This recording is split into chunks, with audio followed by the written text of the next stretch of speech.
எல்லாருக்கும் வணக்கம். நான் 100 புக்கு எழுதியிருக்கேன். நீங்கள்லாம் ரொம்ப நாள் கேட்ட மாதிரி. ஃப்ரீ மணி புஸ்தகத்தோட டைட்டில். இது வரைக்கும் நான் எழுதினே தான் இருக்கிறதே பிக்கஸ்ட் புக்கு. இது பிஹேவியர், இன்வெஸ்ட்மெண்ட் அண்ட் சைக்காலஜியை பற்றி, இன்வெஸ்ட்மெண்ட் பேட்டர்ன் உங்கள் மைண்டால் அஃபெக்ட் ஆகுதுன்னு டீட்டெயில்டாக புக்கு எழுதியிருக்கேன். இதெல்லாம் பற்றி தெரிஞ்சுக்கிறதுக்கும் புக்கை வாங்கிறதுக்கும் கீழே இருக்கிற லிங்கை கிளிக் பண்ணுங்கள். எங்கள் டீம் உங்களை காண்டாக்ட் பண்ணுவாங்க.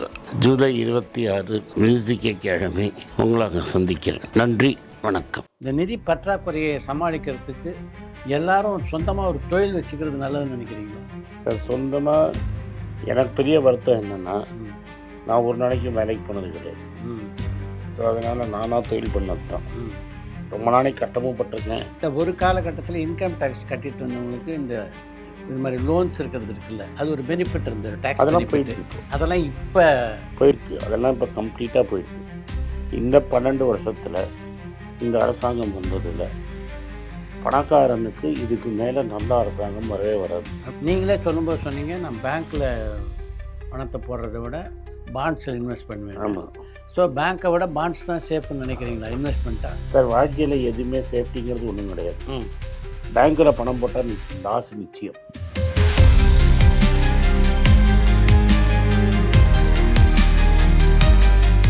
இன்றைய பொருளாதார சீர்கேட்டுக்கு இந்த கிரெடிட் கார்டு ஒரு முக்கியமான பங்கு வகிக்குதா? அப்படின்னு நான் சொல்ல மாட்டேன்.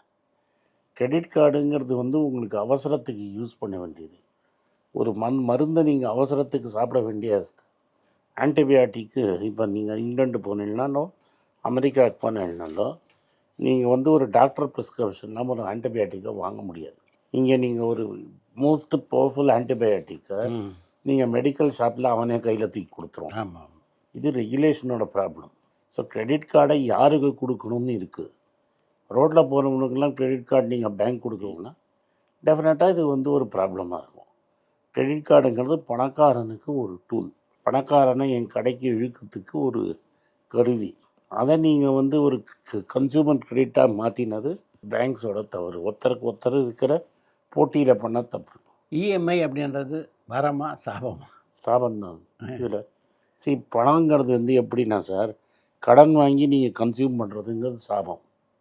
கடன் எதுக்காக வாங்கணும்னா, நீங்கள் முதலீட்டு பண்ணி இன்னும் அதை பெருசாக்கிறதுக்கு கடன் வாங்கலாம். நான் கடன் வாங்கி கல்யாணம் பண்ணுவேன், நான் கடன் வாங்கி காது குத்துவேன், நான் கடன் வாங்கி செலவு பண்ணுறதுங்கிறது தவறு. இந்த பங்குச்சந்தை வியாபாரன்றது எப்போ ஆக்சுவலாக தொடங்கிச்சு? 500 வருஷமாக இருக்குது. 500 வருடம். இந்தியாவில் 1875 இருக்குது. ஆனால் சூடு பிடிச்சது 91க்கு அப்புறம். இந்தியாவோட பங்குச்சந்தை தந்தைன்னு நீங்கள் ஆக்சுவலாக பார்த்தீங்கன்னா பல பேர் சொல்லுவாங்க. ஆக்சுவலாக சோஷலிஸ்ட் கம்யூனிஸ்டான ஜார்ஜ் ஃபெர்னாண்டஸ் தான் இதை பண்ணார். தெரியாமல் பண்ணிட்டார். ஜார்ஜ் ஃபெர்னாண்டஸ் என்ன ரூல் போட்டார்னா, 1977 ஜனதா கவர்மெண்ட் பவர் வந்தபோது இந்த எம்என்சி கம்பெனியெல்லாம் இந்தியா விட்டு தட்டி விட்டார். அவர் சொன்னார், எய்தர் நீ இந்தியாவில் இருக்கணும்னா ஷேர்ஸ் இந்தியனுக்கு விற்கணும், லாபத்தை பங்கு இந்தியனுக்கும் விற்கணும், இல்லையா நீ இந்தியா விட்டு ஓடி போயிடுன்னு. கோகோ கோலா, ஐபிஎம்லாம் இந்தியா விட்டு ஓடி போயிட்டான். இந்தியாவில் இருந்த எல்லாருமே அவங்க பங்குகளை பங்குச்சந்தையில் லிஸ்ட் பண்ணாங்க. அதுதான் அவங்க ஹிந்துஸ்தான் யூனிலீவர், நெஸ்லே, இது மாதிரி கம்பெனிலாம். அதெல்லாம் இன்றைக்கி பல மடங்கு லாபத்தை கொடுத்துருக்கு. பங்குச்சந்தையிலும் பார்த்தீங்கன்னா தொடர்ந்து முறைகேடுகள் நடந்துகிட்டே தானே இருக்குது. எதில் முறைகேடு இல்லை? கோவில்லையே நிறைய. நான் என்ன சொன்னேன், அயோத்தியா கோவில்லையே பேசாமல் இருக்கலாம். இன்றைக்கி அயோத்தியாவை பற்றி பேசினவங்க இன்றைக்கி பேசாமல் இருக்கலாம். மனசு குத்துறேன். கோவிலில் பேர் சொல்லியே கொள்ளாடிச்சுட்டு கவர்மெண்ட் சும்மா இருக்கும்போது பங்குச்சந்தை என்ன விதி விலக்கா என்ன? இல்லை, ஒரு முறைகேடுக்கு இன்னொரு முறைகேடை உதாரணமாக காட்டுறது சரியாக இருக்கும். அப்படி கிடையாது. மனுஷன் உங்களுக்கு பேசிக் பிரின்சிபலை சொல்ல வரேன். மனுஷன் ஒருத்தர் இருந்தால் பேராசைங்கிறது வரும். பேராசை நீங்கள் வந்தால் எங்கே இருந்தாலும் திருட்டுங்கிறது எங்கேயும் வரும். கோவில் வீட்டிலே திருட்டு வந்ததுன்னா எங்கே வேணால் திருடுவான்னு சொல்ல வந்தேன். ஆனால் பங்குச்சந்தை மட்டும் திருட்டு கிடையாது. எல்லா இடத்துலையுமே திருட்டு, லஞ்சம், லாவண்யம்ங்கிறது எல்லா இடத்துலையும் இருக்குங்கிறது தான் நான் சொல்கிறேன். பணத்தை ஈஸியாக பண்ண முடியுங்கிற நம்பிக்கை இருக்கிற இடத்துல எல்லா இடத்துலையுமே திருட்டு இருக்குதான் செய்யும்.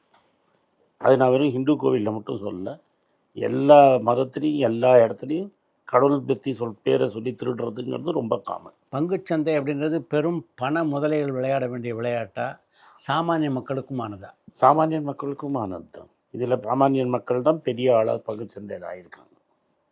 நீங்கள் வாரன் பஃபெட்டாக இருக்கட்டும், பேப்பர் போட்ட பையன் தான் இன்றைக்கி உலகத்திலே இருக்கிற பெரிய பணக்காரன் பங்குச்சந்தையில்.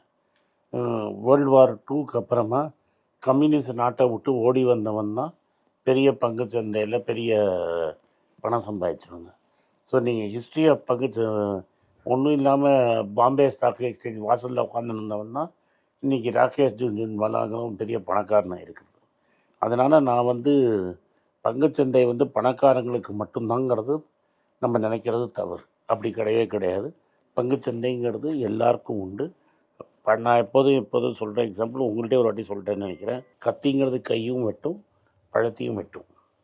நீங்கள் பழத்தை வெட்டணுமா கையை வெட்டிக்கணுமான்னு முடிவு நம்ம தான் எடுக்கணும். பங்குச்சந்தை ஒருத்தர் பணக்காரர் ஆக்கிறதுக்கு வாய்ப்பு இருக்கு. நிறைய பேர் இருக்காங்க. எனக்கு தெரிஞ்சு நிறைய பேர் இருக்காங்க. சதவீதம் மிக குறைவாக இருக்கு இல்லையா? அப்படி கிடையாது சார். பங்குச்சந்தை ஏன் இப்போ உங்களால் பணம் பண்ண முடியாதுன்னா, ஏன்னா உங்களுக்கு பொறுமை கிடையாது. பொறுத்தா பூமி ஆழ்வார்னு தமிழில் ஒன்று சொல்லுவாங்க. பங்குச்சந்தையில் இன்றைக்கி போட்டு நாளைக்கு காசு பண்ண முடியாது. இப்போ நாம் 2 பேரும் நான் ஏவிஎம்மை மதிக்கிறவர். எனக்கு என்ன சரவணன் சாரை நல்லா தெரியும். ஏவிஎம் இன்றைக்கி ஆக்சுவலாக நீங்கள் பார்த்தீங்கன்னா இன்றைக்கி போட்டு பெரிய செட்டியார் நாளைக்கு காசு பண்ணல. ஒரு 50 வருஷம் தொழில் பண்ண அப்புறம் தான் பெரிய பணக்காரர் ஆனார். ஸோ அப்போ ஒரு தொழிலில் நீங்கள் பணம் சம்பாதிக்கணும். பங்குச்சந்தைங்கிறது என்ன? இப்போ நான் டாட்டா கம்பெனியில் ஷேர் வாங்கினேன்னா டாட்டாவோட பங்குதாரர் ஆகிறேன்.